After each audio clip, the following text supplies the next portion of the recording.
I think most people know exactly what New York values are. I am from New York. Well, you're from New York, so you might not. But I promise you, in the state of South Carolina, they do. Find out more about that. Iowa and New Hampshire may be important starting points in the Republican presidential nominating process. But South Carolina is one state no one should ever overlook. The Southern vote is a very different one from cornfields and granite. And when Saturday, February the 20th is put to use and put on the calendar, it is very likely this will make any decision pretenders might have about going forward.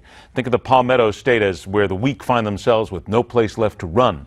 From what happened last night to how it will shake down in about a month. That's where we're heading around the dial and stopping in Columbia, South Carolina. The Point 95.9 FM and 1470 AM, where he owns the morning drive time airways.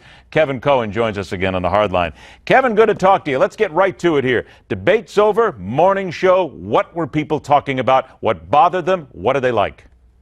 A lot of buzz about it. I think people are starting to say, where are the specifics, Ed? I think that's what they're starting to feel like. Okay, we can all hear the rhetoric, we can all hear the back and forth, but where are the specifics? When are you going to start telling us? I mean, we are less than 3 weeks away from Iowa. We're less than 6 weeks away from South Carolina with New Hampshire thrown in the middle. When do we start hearing what you're actually going to do? At least the Democrats are promising the world, but they're at least putting plans out there. When are we going to start hearing that from the Republicans? That's what the tone was this morning. So where is South Carolina and your audience leaning right now? I still think that right now Mr. Trump has probably the advantage with a wait-and-see mentality. Ted Cruz is gaining on him, I believe, here. Marco Rubio is strong.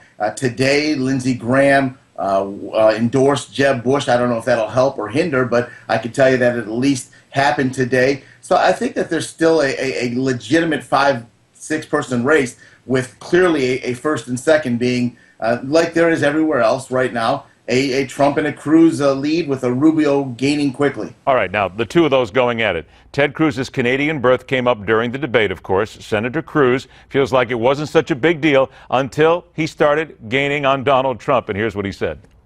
Back in September, my friend Donald said that he had had his lawyers look at this from every which way, and there was no issue there. There was nothing to this birther issue. Now, since September, the Constitution hasn't changed. But the poll numbers have. Kevin, I got to be honest, perfectly honest. I think this is a nonsensical discussion here that has been settled over and over, asked and answered. I'm curious, are the people in South Carolina paying any attention to this ridiculousness? I've not had one caller on my radio program bring this up, not one time. It's a non-starter. It's a non-issue. It needs to go away. All you're doing is oppositional research for Hillary Clinton. All right, now I got about a minute left here. Lindsey Graham, you mentioned endorsing Jeb Bush. Is that a big deal, though? Do the people of South Carolina get behind Lindsey Graham, and when he says something, do they react positively?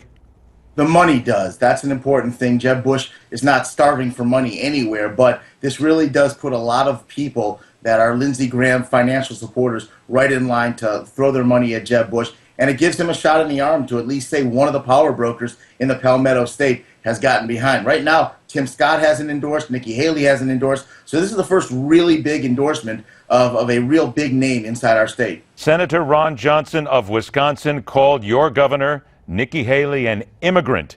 He said, let's face it, no two people agree on everything, and Governor Haley is an immigrant. Are the people of South Carolina insulted by that?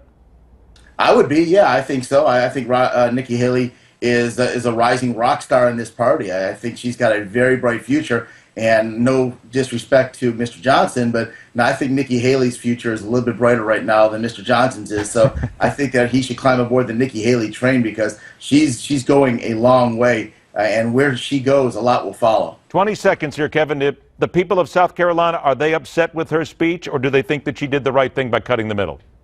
I think that she did the right thing. I think most of the people here, and you're always going to have people on each side of the issue, but I think at the end of the day, most people look at Nikki Haley and say she's a very bright face for South Carolina and for the Republican Party. All right. Now, you already said about Donald Trump, so we'll give it a week or two. We'll let this settle. We'll get past Iowa, maybe New Hampshire, and then we'll come back and check. Weekday mornings, 95.9 FM, 1470 AM in Columbia, South Carolina. Keven Cohen, always a pleasure, my friend. Thanks for joining us. Stay with us. We'll talk more about the candidates on stage and those you didn't see, and tax plans next on the Hardline.